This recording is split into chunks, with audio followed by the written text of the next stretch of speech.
Bu amri ma'ruf nahiy munkar qilish aslida Alloh taoloning juda ham katta bir ne'mati. Agar qaysi bir kishiga amri ma'ruf nahiy munkar qilishni Alloh muyassar qilgan bo'lsa, bilingki Allohning fazli. Bundan foydalanib qolish kerak. Vaqt o'tib ketadi, da'vat qilayotganlar ham ketadi, o'rniga boshqalar keladi, foydalangan odam foydalanib qoladi.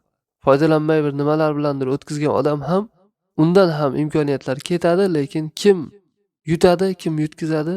Shu da'vat qilib odamlarga yaxshilikni yetkazib qo'ygan odam yutadi. Mana bu ne'matni qadriga yetish kerak inson, foydalanib qolish kerak. Yuz o'girib ketmaslik kerak. Mana shunday ne'mat berilgandan keyin. Va in tatawallaw yastabdil qawman ghayrakum thumma la yakunu amsalakum. Agar sizlar bosh tortsanglar, bo'yin toblasanglar, Alloh sizlardan boshqa qavmlarga almashtirib qo'yadi sizlarni, so'ng ular sizlar kabi bo'lmaydi degan. Alloh taoloning bu dini islom odamlarga najot olib kelgan ekan.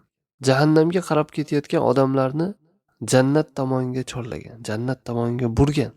Shuning uchun ham payg'ambarlar keldi, kitoblar nozil bo'ldi, ular da'vat qildilar. Keyin da'vatchilar mana shu yo'lda davom ettiradi. Da'vat qilishni fazli juda ham katta ekan. Buni ortidan da'vatchi odam savob umid qilish kerak. Odamlardan ajr va mukofot, hurmat, ehtirom, rahmat kutmaslik kerak.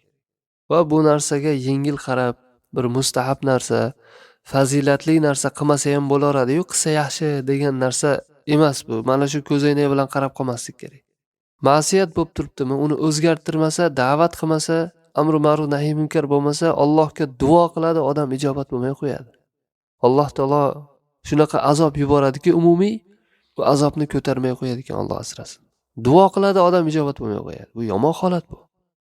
Rasululloh sallallohu alayhi vasallam Abu Dawud rivoyat qilgan hadisda aytganlarki, biror bir kishi bir qavmda bo'lsa-yu, ularning ichida ma'siyatlarni qilsa, odamlar mana shu munkarni o'zgartirishga qodir bo'la turib, o'zgartirmasa, ma'siyat bo'lib turibdi jamiyatda, o'zgartirmaydi lekin ko'rganlar. Qodir, imkoniyati bor, da'vat qilsa bo'ladi.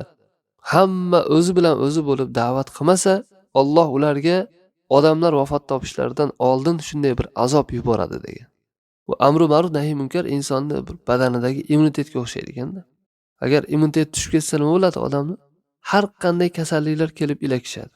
Odamni tutib turadigan narsa amri ma'ruf nahiy munkar mana shunday. Agar shu immunitet bo'lmasa, amri ma'ruf bo'lmasa, nahiy munkar bo'lmasa, nima yomonlik bo'lsa kirib ketaveradi ekan odamlarning ichiga. Haqni bilgan ahli ilm uchun haqni ochiq bayon qilish vojib. Hech bo'lmasa agar haqni bayon qila olmadimi, sukut qilish kerak. Botilni gapirishga ruxsat yo'q. Sukut qilishga ba'zan ruxsat bo'ladi, imkon yo'q bo'lgani uchun. Lekin botilni gapirishga ruxsat yo'q. Alloh asrasin, bu munkar ommalashdimi, bilingki bundan keyin azobni kutavering deganida. Bundan keyin azobni kuting.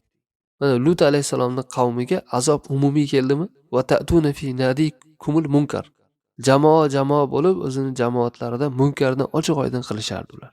Hozir mana buni turlari qancha bo'lib ketdi. Ichkilik ko'rinishidami, ochiq-sochiqlik, mutabarrija, yarim yalang'ochlik ko'rinishimi, musiqa, fahsh narsalar tarqab ketgan, fohishalar bemalol yurishi, bu nimadan darak bo'lyapti? Bu nimadan darak bu? Umumiy azob kelishidan darak, Alloh asrasin. Alloh azob yuboradi. Buni turlari har xil bo'lishi mumkin. Osmondan bir balo keladimi? Yoki yer yutib yuboradimi? Yoki shamol kelib uchirib ketadimi? Yoki bir virus ko'rinishida bir kasalliklar tarqab ketadimi? Alloh balo yuboradi. Bundan qo'rqish kerak. Amr ma'ruf nahiy munkar tark qilindimi, buni oqibati yomon bu.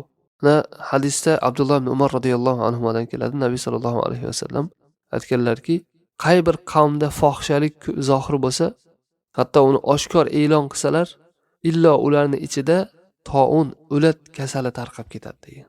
Va shunday kasalliklar tarqaydiki, oldingilari ota-bobolari, o'tgan ota-bobolari hali uni ko'rmagan bo'ladi. Ularning ichida bo'lmagan bo'ladi. Hayron qolib qoladi odam, bunaqa kasallik ham bormidi deb.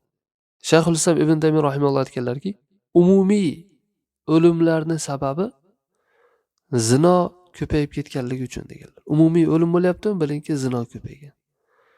Nima bo'lsa ham Alloh azoblaydi.